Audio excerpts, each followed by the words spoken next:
कर्म करे किस्मत बने, जीवन का यह मर्म, प्राणी तेरे हाथ में, तेरा अपना कर्म, तेरा अपना कर्म।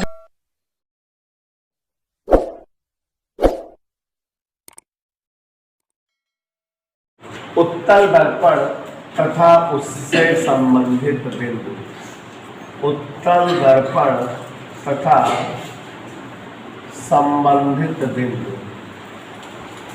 उनेशा समझ आया बात? दीपिका देखो, सबसे पहले हम लोग पढ़ेंगे उत्तल दर्पण क्या है। तो अगर जानते ही हो, दर्पण को हम परावर्तक तल के आधार पर पहचानते हैं। तो जिस दर्पण का परावर्तक तल उभरा हुआ या उठा हुआ हो, उसी दर्पण को हम कौन सा दर्पण कहते हैं? उत्तल दर्पण। गौर से देखो, ये कोई एक खोखला गोलीय कांच है, और अगर हम इसको कलई कर दें, इस तरह से ये कलई हो गया, और जब ये कलई हो गया तो इधर वाला भाग जिधर कलई नहीं है, वह भाग परावर्तक तल या परावर्तक पृष्ठ कहलाएगा। दर्पण के जिधर कलई नहीं है, वह भाग परावर्तक तल या परावर्तक पृष्ठ कहलाएगा। और परावर्तक पृष्ठ यम से स्टार्ट होकर कहाँ तक है? यम तक। तो परावर्तक पृष्ठ का मध्य बिंदु दर्पण का ध्रुव कहलाएगा। उत्तल दर्पण के जहां से जहां तक पृष्ठ पर परावर्तन होता है, वह पृष्ठ परावर्तक पृष्ठ कहलाता है। वैसे ही परिभाषाएं हैं एकदम। तो देखो, परावर्तक पृष्ठ का मध्य बिंदु दर्पण का क्या कहलाता है? ध्रुव। ठीक है।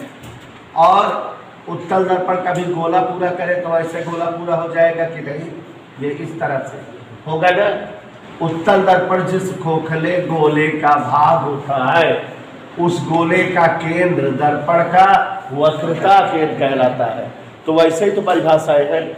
और ध्रुव और वक्रता केंद्र को मिलाने वाली रेखा ये इस तरह से मुख्य अक्ष कहलाती है। क्या कहलाती है बच्चों? ये हमारा जो है वक्रता केंद्र है। समझ में आ रहा है बेटा?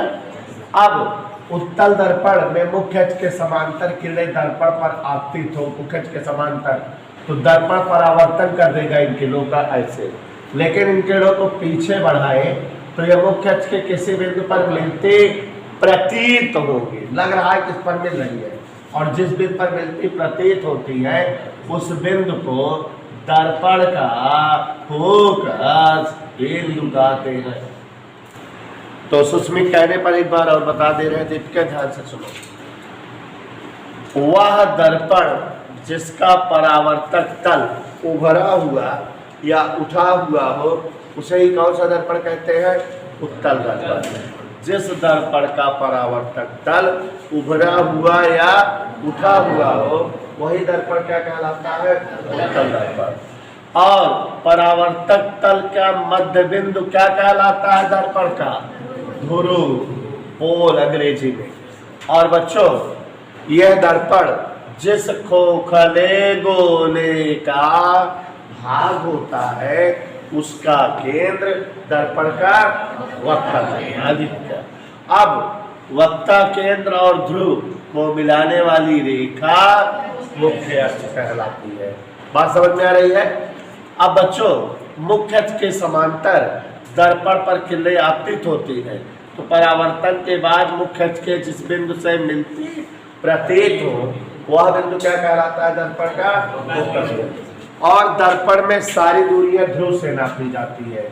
ध्रुव से फोकस बिंदु तक की दूरी फोकस दूरी कहलाती है। इस बार अब से लिखी जाएगी।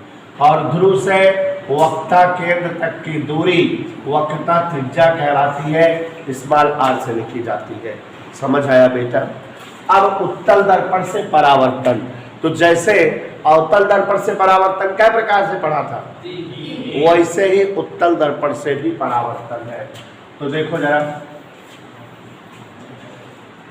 उत्तल दर्पण से परावर्तन।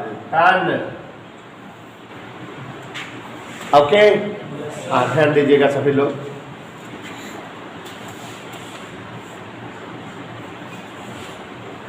बच्चों ये क्या है? गोलीय कांच है, यम अब ये यमयन क्या हो गया? परावर्तक तल। इसका मध्य बिंदु क्या हो गया? ध्रुव। और ये क्या बना दिया है? देख के बताओ। मुख्य अक्ष। मुख्य अक्ष पर यहाँ वक्ता केंद्र है, यहाँ। तो जैसे अवतल दर्पण में परावर्तन 3 स्टाइल में पढ़े थे, वैसे ही उत्तल दर्पण में भी परावर्तन 3 स्टाइल है। पहली स्टाइल, मुख्य अक्ष के समांतर आपतित किरणें दर्पण से परावर्तन के बाद ऐसे हो जाएंगे। मुख्य अक्ष के किस बिंदु से होकर जाते प्रतीत होते? दिख रहा है कि नहीं? उत्तल दर्पण में मुख्य अक्ष के समांतर आपतित किरणें दर्पण से परावर्तन के पश्चात फोकस बिंदु से जाती प्रतीत होती है। इधर क्लियर? अब बच्चों ये पहला परावर्तन है स्वाति वर्मा। दूसरा देखो, दूसरा यम पी एन कोई कांच है, और अब इसको डोला हमने क्या बना दिया? दर्पण। ओके, ये क्या है? मुख्य अक्ष। इधर क्लियर? ये क्या है? साजिद नाड़िया वाला फोकस बिंदु, ये वक्ता केंद्र। दूसरा परावर्तन है, जैसे उसमें था उत्तल दर्पण में, वैसे इसमें भी। अगर कोई किरण फोकस बिंदु की ओर आती प्रतीत हो, ये ऐसे लग रहा है किधर से आ रही है? फोकसवा की ओर आ रही है, तो जब दर्पण से परावर्तन होता है तो ये मुख्य अक्ष के समांतर हो जाती है। अवतल की कहानी है कि नहीं? और बीज घटनाएं यार उल्टा तू एक दूसरे के उल्टा है कि नहीं? तो दिक्कत देखो, फोकस बिंदु की ओर आती प्रतीत होती किरणें मुख्य अक्ष के समांतर हो जाती हैं दर्पण से परावर्तन के बाद। ठीक है ना? मेरी दीपिका बहुत अच्छी बच्ची है, समझ में आते हैं इसको। क्लियर? कह दो हाथ। तो नक्षत्र यहाँ ध्यान दो, ये क्या है? वो सुनकर उत्तल दर्पण यम पी एन स्वाति नक्षत्र। और यहाँ पर जो है कड़ाई कहते हैं, दर्पणवा बना दिए। और ये क्या है? अरे मुरी भाई, यहाँ